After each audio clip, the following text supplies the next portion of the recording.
Presents Mr. Venkatesh Kini, President Coca-Cola India and Southwest Asia. And I'd also like to welcome Mr. Ravi Swaminathan, MD India and AVP Marketing South Asia, AMD. We're waiting for Mr. Yashar Shah to join us. And till then, I'd like to hand over to the chair. Sir. Good afternoon. I am privileged to chair this dialogue with the who's and who of industry and polity. I warm-heartedly welcome you all to this strategic roundtable on manufacturing Make in India.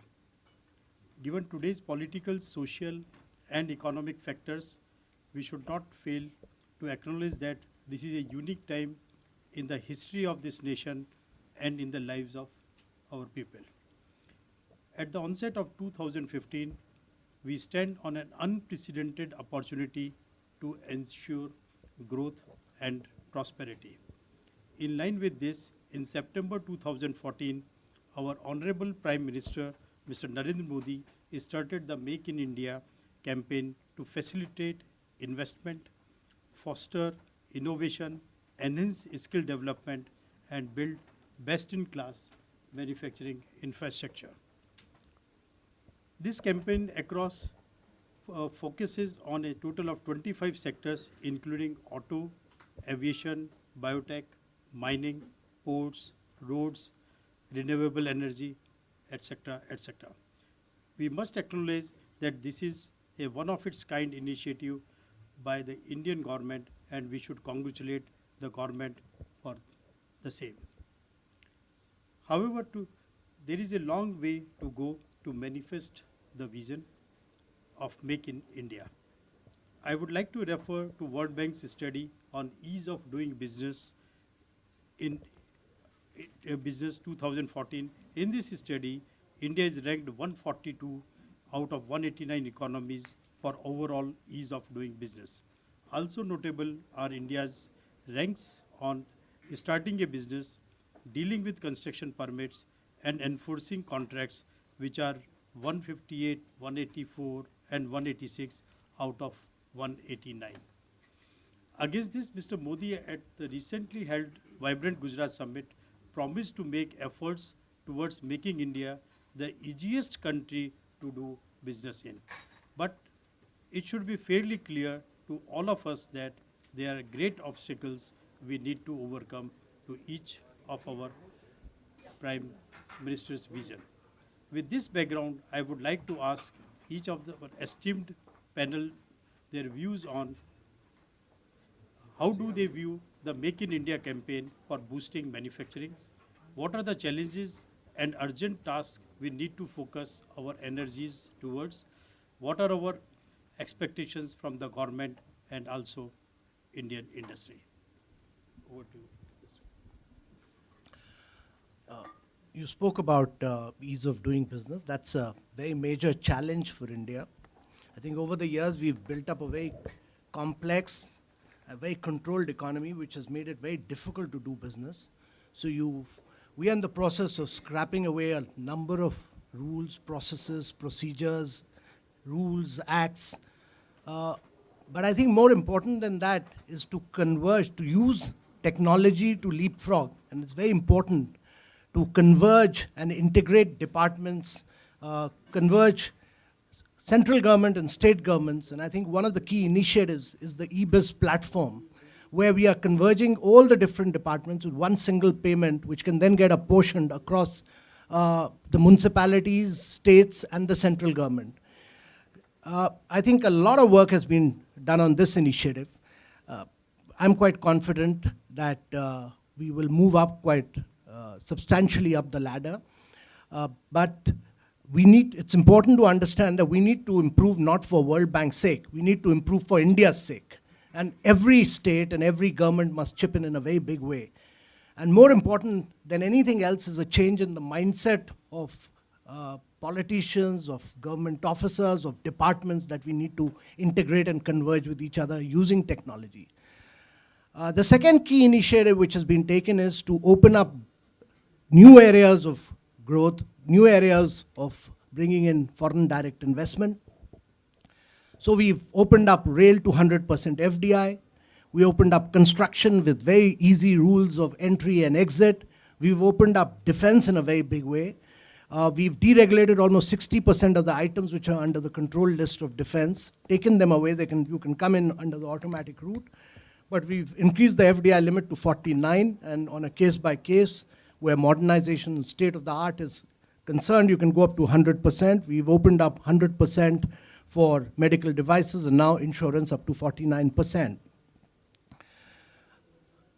But I think it's important that India becomes a nation of job creators rather than job seekers. And we need to unleash the entrepreneurial spirit of India through the Make in India campaign. And we need to focus on design, we need to focus on innovation. And to my mind, India has 50 million medium and small enterprises in this country. Almost 95% of them employ less than 10 people. This is a segment where a lot of innovation is taking place, and India needs to use technology again here to my mind, cut through this brick and mortar approach and use technology, because mobile telephony has spread across India, and these young entrepreneurs must use mobile telephony to innovate in India and make manufacturing, make innovation, make design, India the hub for all these areas of growth in the coming years. Thank you very much, Mr. Khan. First of all, we would like to introduce Mr. Yasir Shah, Minister of State for Energy, Government of Uttar Pradesh. Welcome, sir. Thank you so much. Your views, please. All right. So I want to just build on the Make in India theme. There are two ways to make in India. One is to make in India for India, and the other is to make in India for the world. And if you look at a lot of China's growth, it's been driven by making in China for the world and making China a manufacturing hub for the world. In making in India for India requires a very unfettered access to markets, and it requires relatively low taxation and all the stuff that we talked about in terms of ease of doing business, which I actually truly believe that the government is doing a very good job at the center, and some states are progressing very positively in that direction. There are still the same hassles that we face.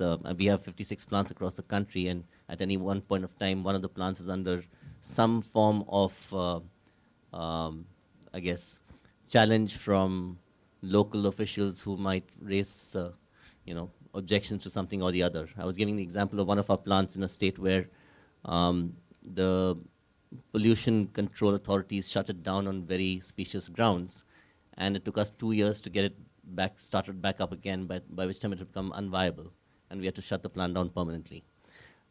So these kinds of issues will plague us in India, but hopefully over the next few years, as we open up both e-governance and all the other areas of the government is talking about, things will improve. But the bigger opportunity I see is for the longer term, and for us to really create massive manufacturing infrastructure and growth in employment, is to make India a hub for the world. And we have the opportunity because we have a massive labor force that's relatively lower cost. And for that, we need to have, we need to understand the interlinkages between various parts of the economy. And I'll give a small example again that I was personally involved in. We acquired a company in the Middle East that produces juice, that makes juice for the Middle East, Africa, and North Africa. They have generated $1 billion business out of just the Middle East, out of actually UAE. And they import a lot of their ingredients, the juice as well as the packaging material. They have mega plants in Dubai, and then they export all over the region, and they've built $1 billion business out of there. We explored trying to make India a hub for that, and what we realized is starting from the ports infrastructure, where you import juice, for instance. Many countries have got the infrastructure at the ports to handle liquid food products much more cost effectively. Second is simple things like raw materials that we use. India tends to be relatively more expensive because of high cost of power, aluminum sheet is expensive. Then you go further down the value chain and you look at transport infrastructure. All those things add cost to a point where it becomes unviable to produce for the world. We can produce for India, but producing for the world requires the infrastructure and all the input cost materials to be world class in standard. And that I think will take a few more years to happen. But if we break up our Make in India campaign and think about what does it take to make in India for India and what does it take to make in India for the world, and then systematically eliminate those barriers, I think we'll have a two-step growth progress for the country. Thank you very much, Mr. Kenny. Just to add what you said about the infrastructure, I can share one of my experiences where we had given a challenge to all our people that you have to innovate and improve productivity at least by 30%. And my people did that. In the process, what happened? We approached the pollution control department to take a permission for consent to operate. They say, no, there is no way you can't produce. If the production going up, pollution has to go up. And we had set up state-of-art equipments. In fact, pollution had gone down substantially. And what has happened? 1/3 of our plant we had to shut down. 2/3 we are operating and still waiting consent to operate. Now these are the, like how the innovation will happen in our country. If these are the hurdles which are being there, and the best thing is you measure, you calculate, you check and verify. If you are satisfied, you permit it. So if we want to make our assets more productive, our plants more competitive globally, we would expect much larger enablers rather than such type of hurdles. We would like to listen from you, Mr. Shah. Good afternoon and thank you. I agree with what Mr. KD said right now and Mr. Amitabh. There are two things that he discussed about. One is Make in India for India and Make in India for the world. There was back in 2002-03, there was a study which was conducted by McKinsey Institute, which actually did an all-India study to measure the potential of what Indian manufacturing industry has. It's been 12 years now. And I remember that study vaguely, and I remember that it showed that there's a tremendous potential of Indian manufacturers who can actually go around the world, manufacture their equipments, their goods, and they can supply it to the world.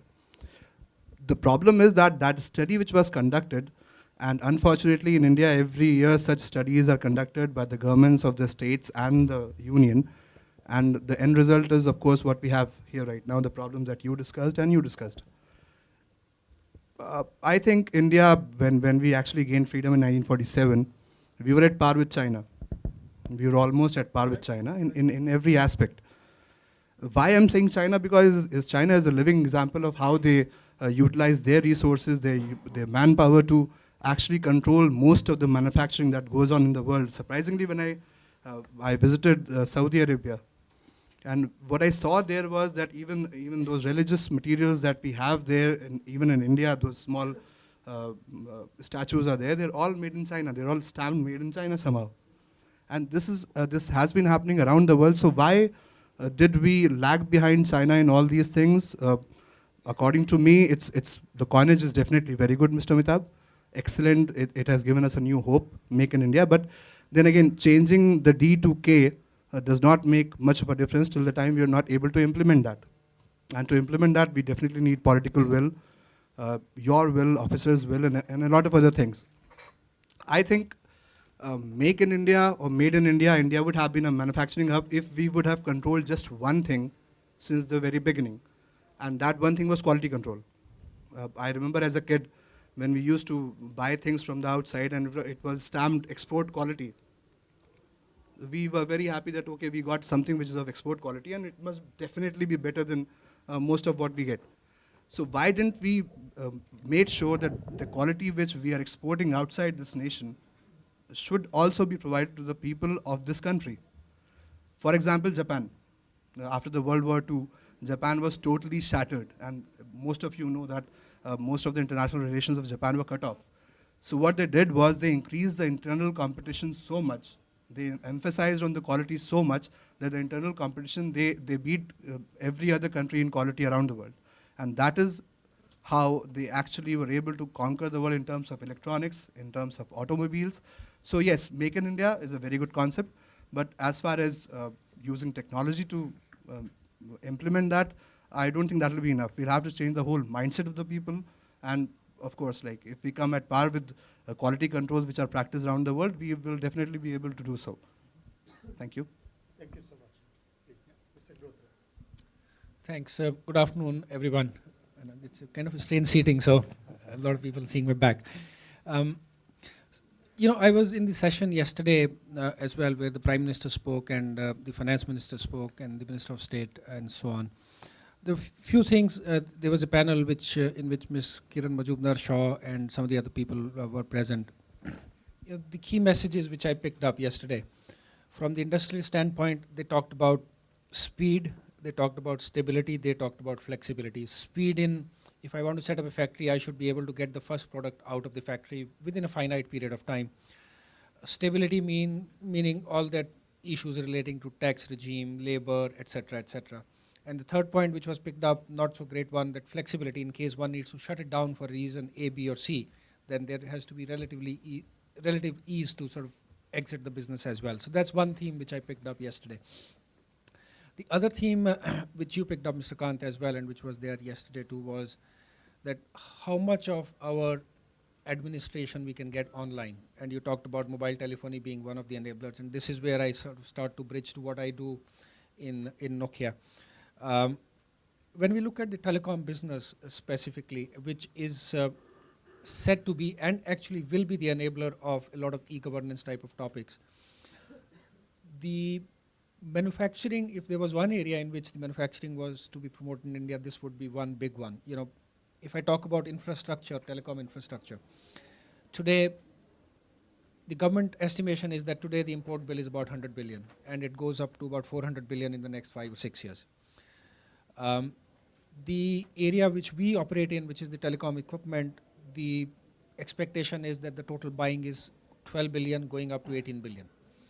The mobile phones, about 12 billion is the import bill on the mobile phones alone. As things are, in this year, there will be probably zero export of mobile phones from India, which used to be fairly substantial. So this is sort of one big opportunity which I pick up, which is very specific to our industry. But the fundamental parameters of speed, stability, and flexibility do apply all across, and those themes are very, very common. But I just wanted to throw in a few points as how big the scale of such a thing can be. And as a company, we have seen very good sides of this Make in India in the last couple of years. At one point, we used to manufacture 15 million phones in our factory in Chennai, which unfortunately has dropped down to nothing today. What is it that can be done that such situations don't occur again in the future for any industry is the moot point as well. Thank you very much. Very interesting points you have raised. In fact, yesterday, Mr.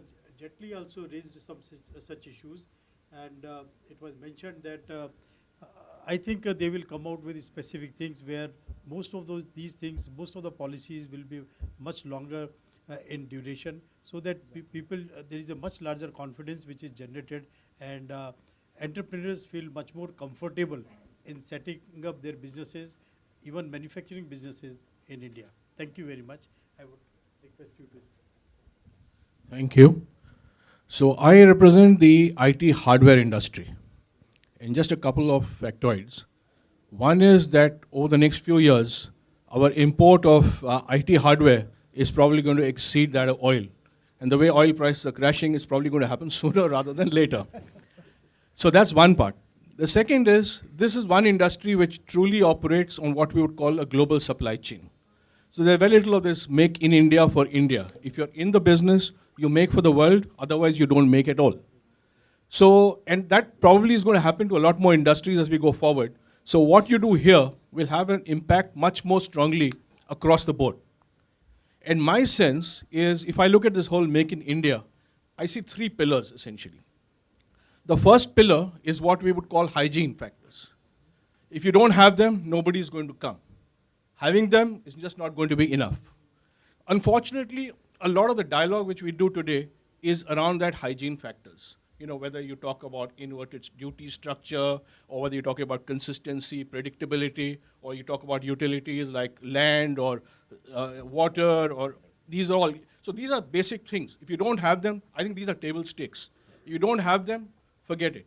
But more and more, as you're talking to, in a global basis, you're competing with countries like Vietnam or Eastern countries in Eastern Europe or Mexico or Brazil, you're really looking at how do we compete against those countries. And there I think we have to move away from these hygiene factors. You have to first sort it out. And you don't sort that out, you're not in business. But once you get the hygiene factors out of the way, then it's really what is the incentive? Why should somebody come to India versus China or Vietnam or any other country? What are the incentives? What are the carrots? What are the sticks? And reality is also today with, as we signed WTO, our scope for some of the sticks and carrots is actually decreased. So we've got to be much more creative. Why should I come to India? If if there's no economic benefit, nobody's going to come to India just because we say make in India. So that's the second part. What are the incentives and how do we really package that well? And finally, the third thing is around how do we market it. And there I think we're doing a great job in terms of the whole Make in India campaign, what we are seeing in forums like this. But I would say Make in India is much bigger than that. It's not what happens at the high level, it's when the rubber meets the road. What happens when you go down and meet somebody at the operating level? Where does Make in India translate into that?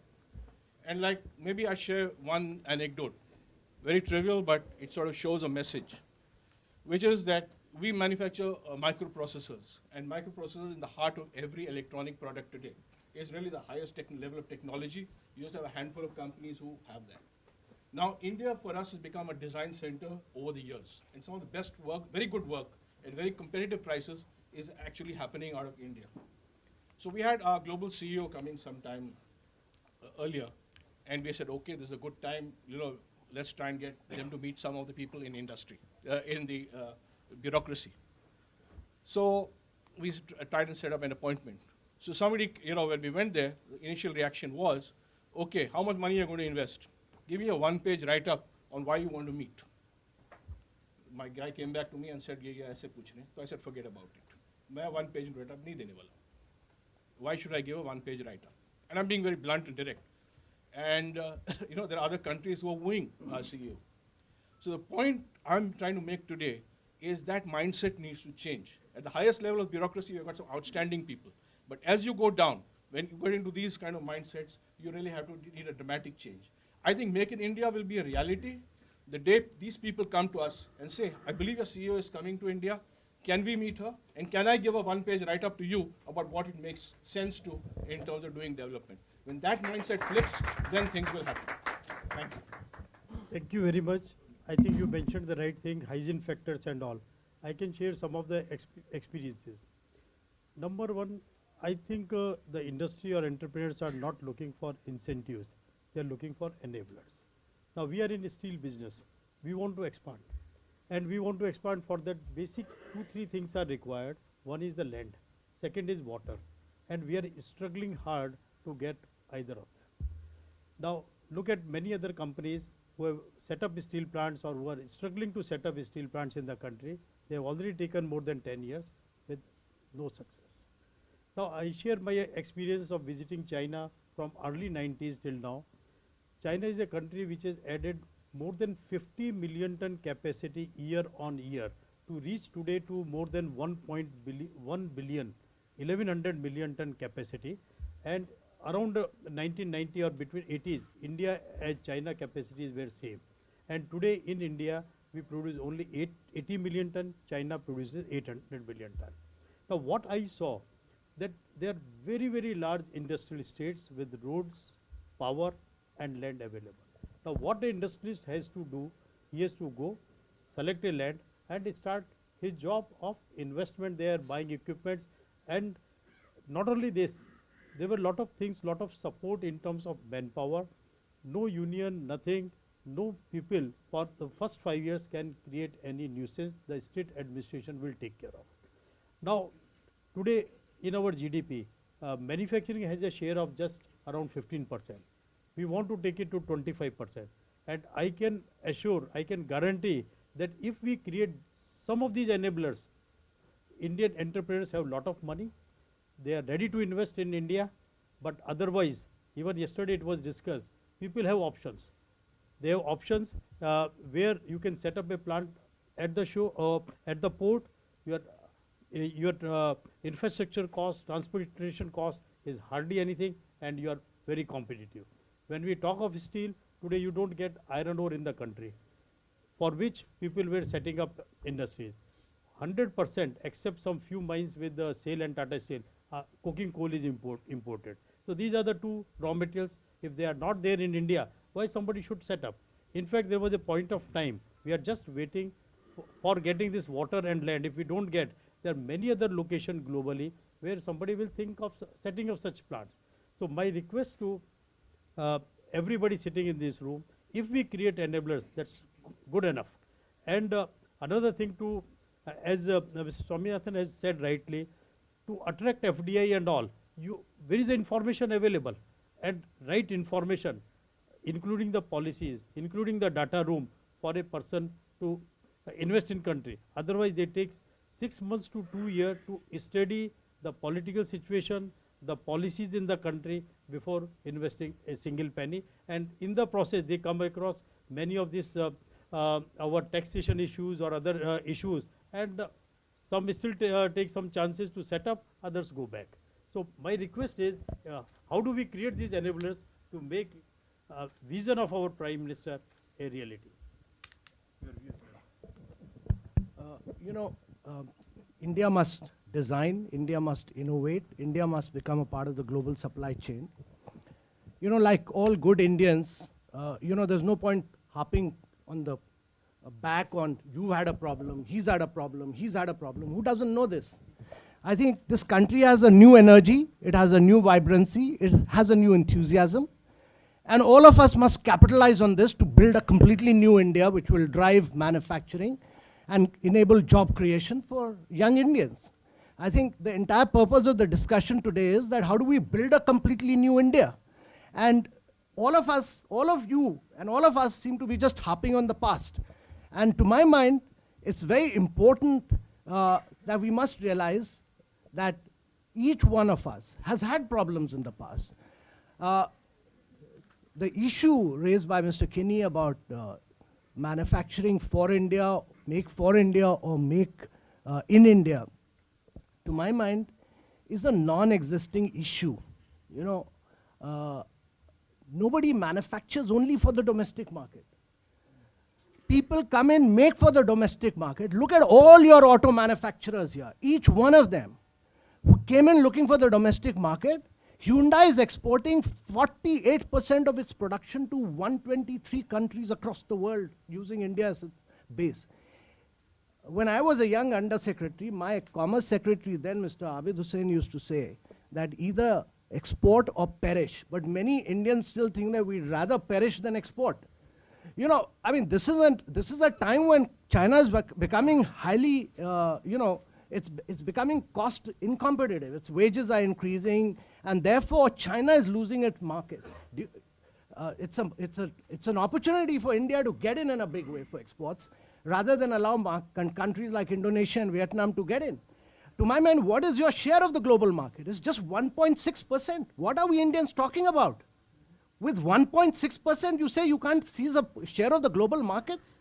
It's, to my mind, till manufactured exports don't grow at rates of 25 to 30% year after year after year, it'll be very difficult for manufacturing to grow at rapid rates. And therefore, exports must grow. And that will force manufacturing also to grow. So we must understand that people will manufacture both for Indian market and export market. I'm saying this because the point made here was you need size, you need scale. And without that size and scale, you can never become a part of the global supply chain. It is inevitable. And second point I want to make is push for innovation. It's a young India. It's a very vibrant India. Push for innovation in a very big way. If you have 50 million MSMEs, these are all youngsters who are innovating. You need venture funds to blossom out. You need people to go and crack the global markets. Break through this brick and mortar approach. Use digital technology to get into the global markets. That's the only way. India must use disruptive technologies to break into global markets. That's the only way. and there is no point harping on the back. Look for fresh energy, look for fresh vibrancy. Thank you very much.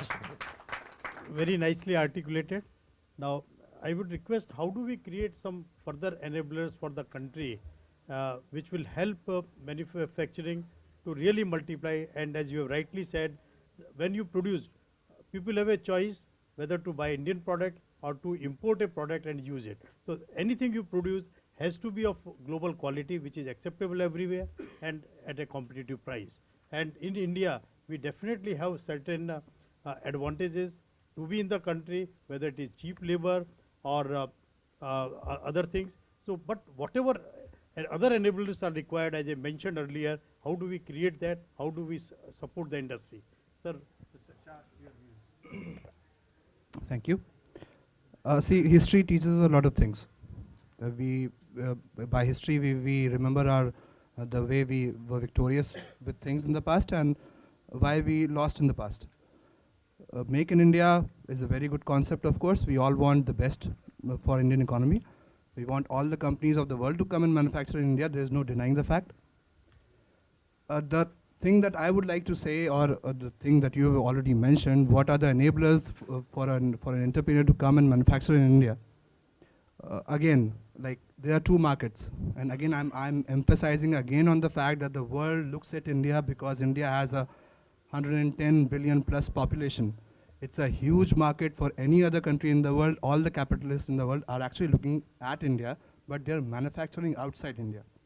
Most of the manufacturing which is done in India is at a higher cost than the imports that we do. We can import it at a lower cost than we can manufacture in India. Why is that? Does the government make a roadmap for the future? Okay, I'm not harping about the past. Nobody did that. We are all discussing our problems. And we were discussing those problems because we do not want those problems in the new vibrant India that you're talking about to happen in the future. Failures for us, for politicians, might be repetitive, but for an entrepreneur, it's a whole different ballgame. You're investing billions of dollars in the market and you know you've already failed once. Why will you risk it again? So yes, the government has to do a lot of things. The government has to do a lot of homework, a lot of groundwork because again, coining a term is absolutely different. We have just made sure that Make in India is known by every entrepreneur, everybody else in the world, but this is what we have been doing for such a long time. Nobody, no government which came in this country ever said do not make in India. Everybody wanted manufacturing bases to be set up in India. Why didn't that happen? It's not harping about the past. It's again, we have to learn from our mistakes, what we did in the past. You, emphasizing your point again, you said enablers. Are we giving you enablers? Are we studying what manufacturing bases can be set up in India? Plastic, for example. It's a very small, small example, plastic industry. You know the plastics which are made in India, all the raw material comes from China. We all know that. So why do we want to make in India? How can you expect every manufacturing, every industry to set up base in India when they are doing it better around the world? It's a global thing. It's not an Indian economy anymore. It's a world economy we are talking about, and world economy means that we have to know what our potential is, what our powers are, what is the advantage that we might get if we actually manufacture in India and make in India. So yes, we have to go a long way with that, and of course, I'll talk about the perspective of my state, which I represent, UP.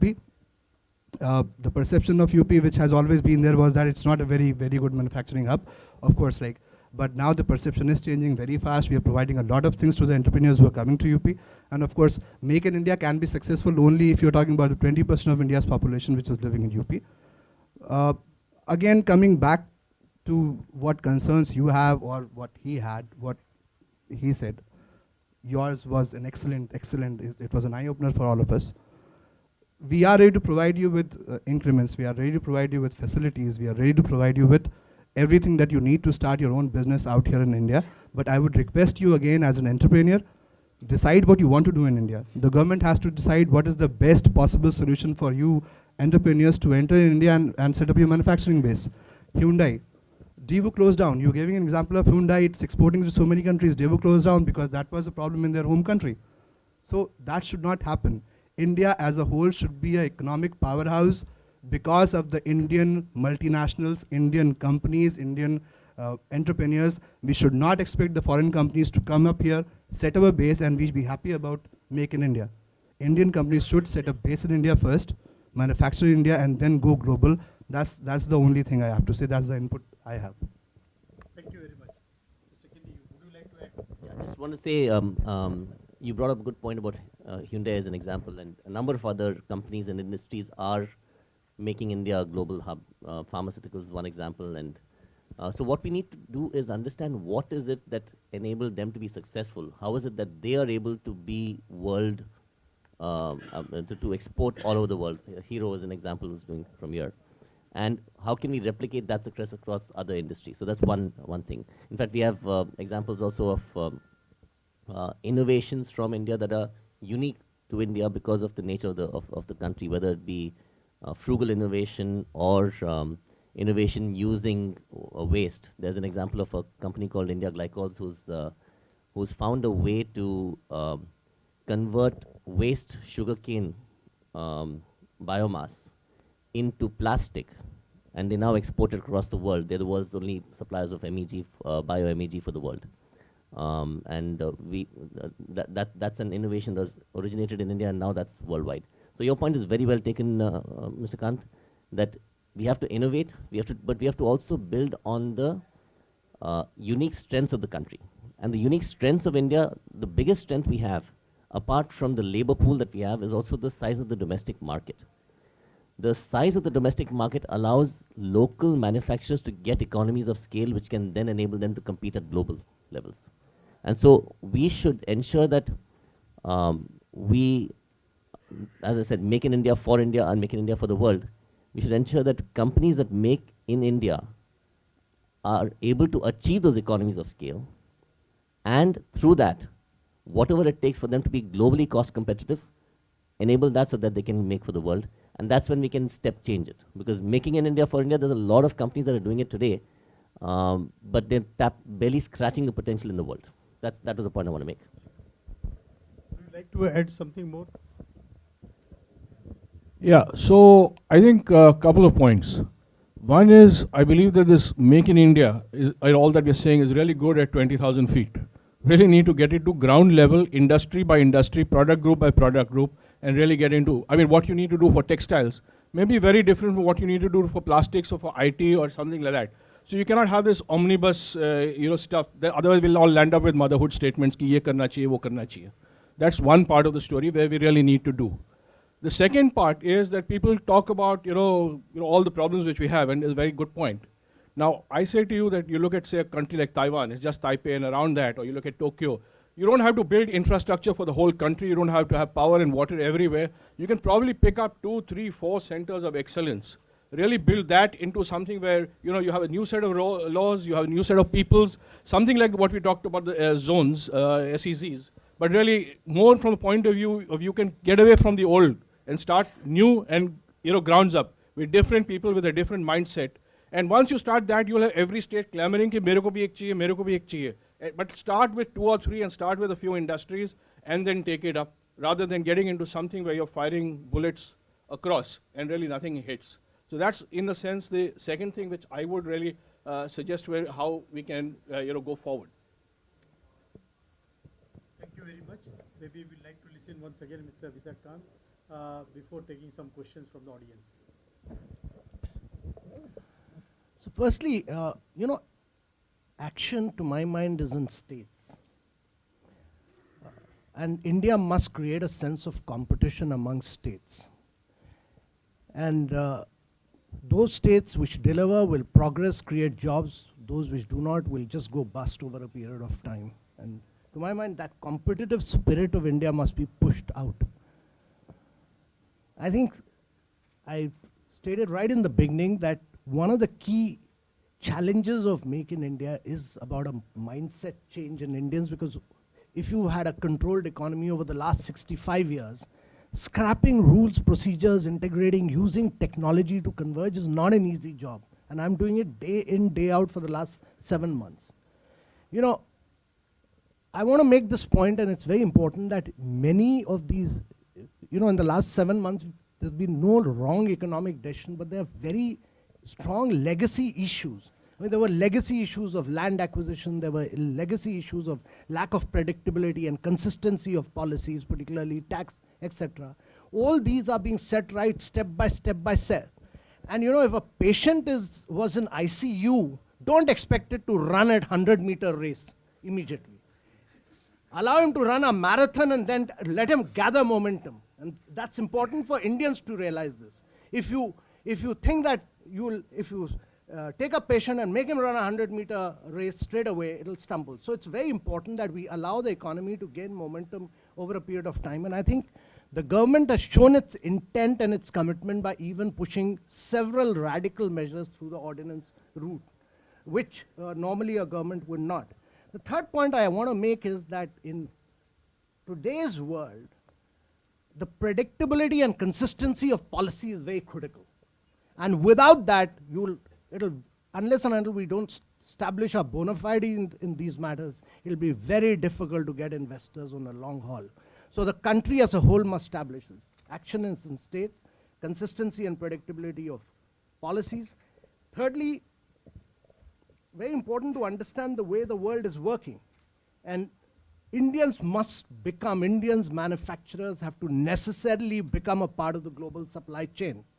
And therefore, India must unleash the spirit of its young enterprise, particularly the SMEs, to become a part of the global supply chain. If you are not a part of the global supply chain, you lose out in the world today. And therefore, to my mind, that is very, very critical in the long run. And if we are able to do this, and there are huge examples of this. I mean, the American president's helicopter in which he flies, the Royal Air Force, which is Sikorsky, is made here. The entire cabin is made in India. So there are cases after cases where, I was in Rajasthan and all the gears and ball bearing for NASA are all made here in Rajasthan. So we must understand that cases after cases where Indian entrepreneurs have done exceedingly well to become a part of the global supply chain. We need to push that envelope and push it hard and big for Indians. Thank you so much. Thank you. Yeah. Thank you. I've been hearing a lot about the Make in India concept that everybody's been talking about. I had a question that, what are everybody's views on Make in India with responsibility? We do have a 2% mandate on CSR and sustainability, and a little bit of the discussion on the table also was around pollution and plants being shut down because of pollution. So just your thoughts about these kind of issues. Well, I'd like the private sector. World-class standards of effluent treatment even in India. So that's the price of entry. As you said, the table stakes. The table stakes is that the core business cannot and should not damage the environment. Over and above that, then how is the business that you're doing helping the country, develop the country? Whether it be in the area, and as we talked about, as the Prime Minister has announced Swachh Bharat, I mean, every company has to play a role in one or more of the development priorities of the country, as long as it's linked to their core business. And I'll give an example, at least in our case, we invest a lot in water replenishment. So we have a foundation that's built 65 check dams across the country. Now, the investment made is well over 2%. So the 2% is more a guideline that the government has given. I know of a lot of companies that are way ahead of that. And I think in today's day and age in social media and highly aware consumers, investing in CSR is actually a differentiator and a key, I would say, a key way of getting consumers to feel good about the brand. And it's going to get only better. Thank you, Mr. Kinney. I just like to share one more experience related to this CSR. You see, Prime Minister's campaign, Swachh Bharat, and there are a lot of ads coming on the TV also related to that. We wanted to construct toilets in a village near our factory. And we said that we will construct one time everything very well, make arrangement for the water and all. But the question from the village administration came to us that you have to maintain these toilets also, otherwise forget about it. Now, which calls for much larger education of our people, why it is required, how it will help, and we have to invest lot of efforts and money in educating our people. Down the line, small villages where 100 people, 200 people, 500 people are required. I think Indian entrepreneur, Indian industry is ready to invest in CSR, but for many of the things we have to educate and invest in a manner which is really utilized by the people.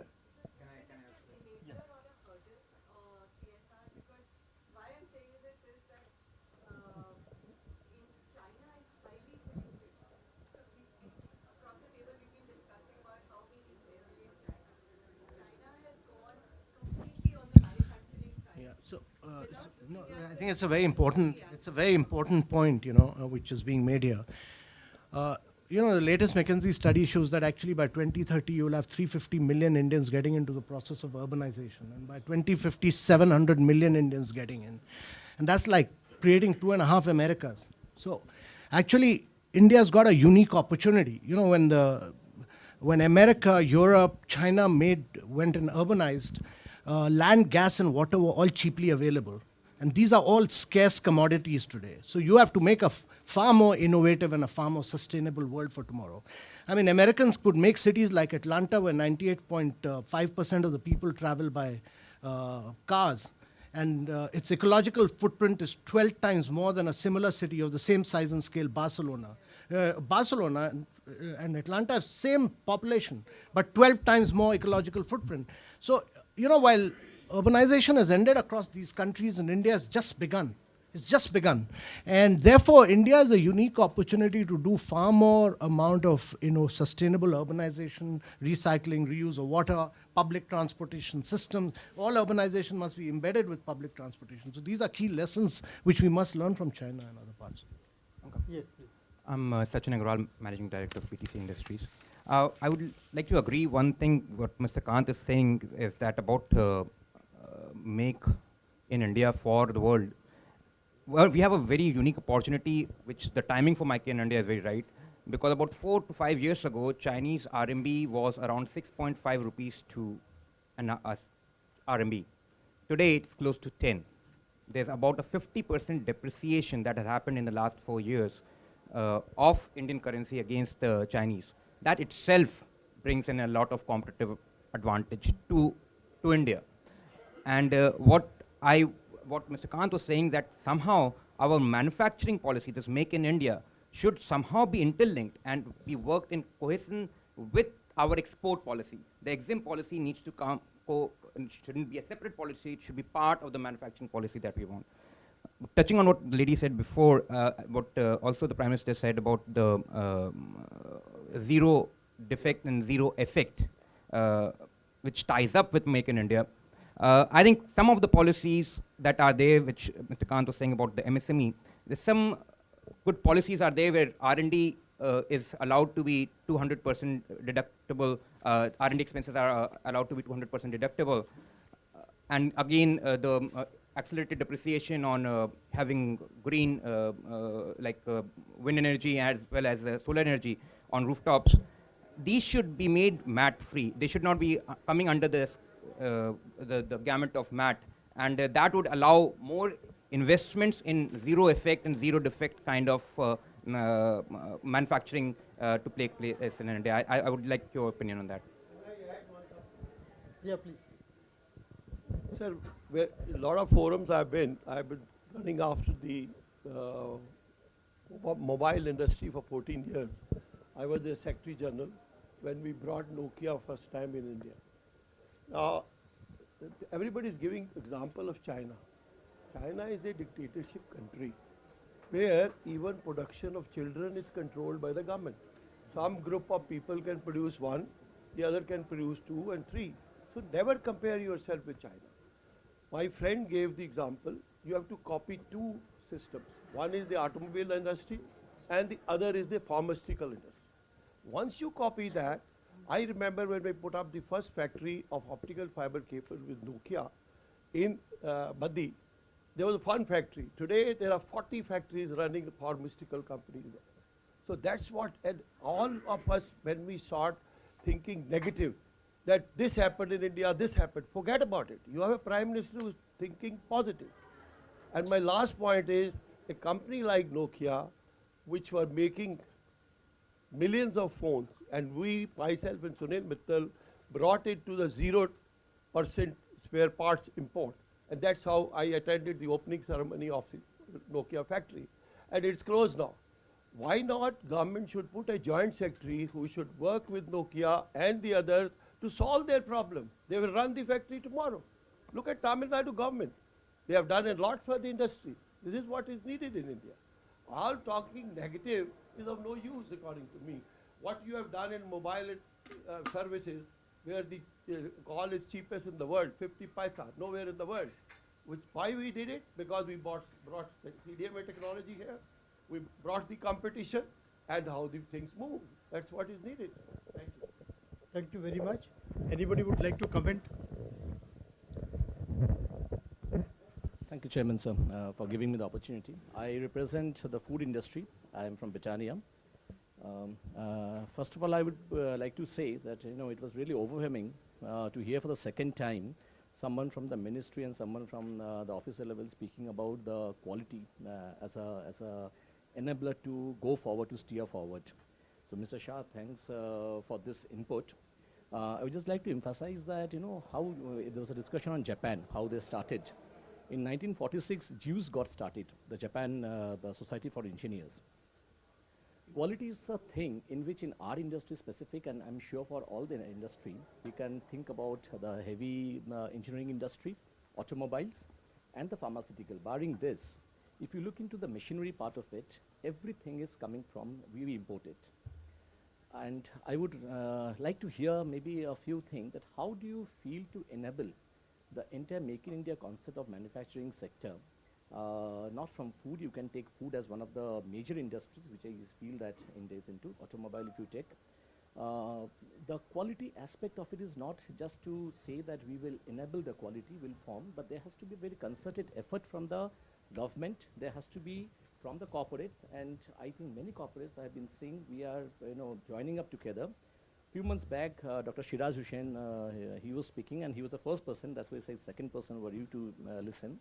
So if you just give some thought that how do you plan to enable the whole quality momentum into this, because unless until we do that, there'll be pockets of Rajasthan, the bearing and the heavy engineering industry.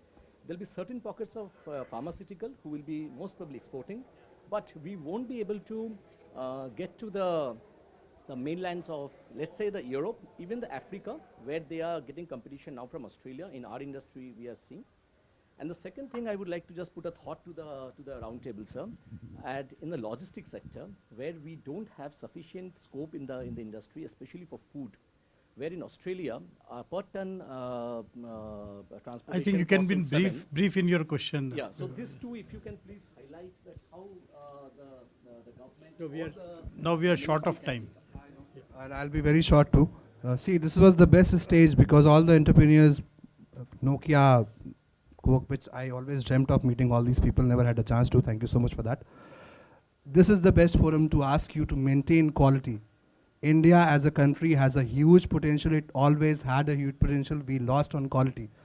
I'll give you a very common example. If I have to buy a same thing from you and him, and if he is giving me a better thing on the same cost, again, I'll buy it from him. If India would actually have controlled its quality from the time it started manufacturing, probably the things would have been very different from now. So again, coming back to Amitabh Ji's point, let's not ponder on the past. All I'm saying is that as an entrepreneur, as an Indian businessman, as a person who loves their country, maintain your quality, bring it to world global standards, and once you do that, all the other countries of the world will start buying from you automatically. And that is the day when India will actually become a business manufacturing hub. Maintain your quality. That is all that is required right now.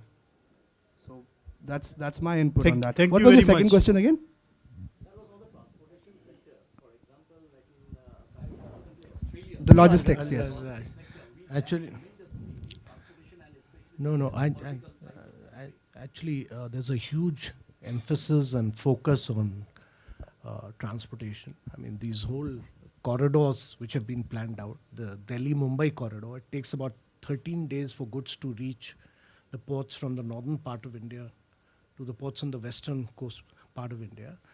And once the dedicated freight corridor comes up, it's under construction. Once it comes up in 2017 and 2018 beginning, goods will reach within 13 hours. So from 13 days to 13 hours. That will be the change. The Amritsar Calcutta, where again the work is on, it'll put goods from Amritsar and Calcutta into the ports on Calcutta. It will pass through all the most agriculturally rich states of India, all again within 14, 15 hours. So it'll give a huge thrust to food processing industry and value addition to our agriculture. But more important than that is that there are huge, big, large multimodal logistic hubs which have been planned on either side of this. And the biggest beneficiary of that will be Uttar Pradesh, where at the meeting point of Noida, both the Amritsar Calcutta and the Delhi Mumbai corridor will merge together at Dadri, and goods can then move on to Mumbai or Calcutta. And then there is a Chennai Bangalore corridor, there's a Bangalore Mumbai corridor, there's a Vizag Chennai corridor. So the whole strategy of the country is to drive transportation, high speed transportation of containers, create new industrial clusters, smart cities, and large industrial cities on the back of these corridors. So I think another 4 to 5 years, it'll be a very changed India, very different India because of transportation and logistics. Thank you. Mr. Avita, we have to close the session. I request you to kindly summarize and wrap up the session. I thought that was the job of the host. Please. I think we've had a really fruitful and a very fascinating discussion from very dynamic young entrepreneurs, from the president of Coke and from a great manufacturing company like Bharat Forge. And of course, a very distinguished young politician from Uttar Pradesh. And I think one thing is very clear, and that is that India necessarily has to drive its manufacturing. The share of manufacturing in India's GDP is just 16%. India has largely grown on the back of the services sector. No country in the world, historically, no country in the world, whether it was Japan, Korea, China, has ever grown without a manufacturing base. All these countries have had 30 to 35% of the GDP coming from the manufacturing sectors. There's a huge peril of premature industrialization. If you are not able to create jobs, there will be a big problem on hand, and we have a very young population, and therefore India must drive its manufacturing. It must drive its manufacturing with full vigor, full energy, with all in partnership with all the states, and look at the future with hope and with full commitment to deliver on the manufacturing sector. Thank you. I just have a very small statement. Thank you, Mr. Amitabh. You just said that UP is going to benefit hugely from that. And then again, I'm so sorry for that. But again, UP, because it's bigger than M Circle actually, what you were asking, Kenny. I invite you all to come to UP.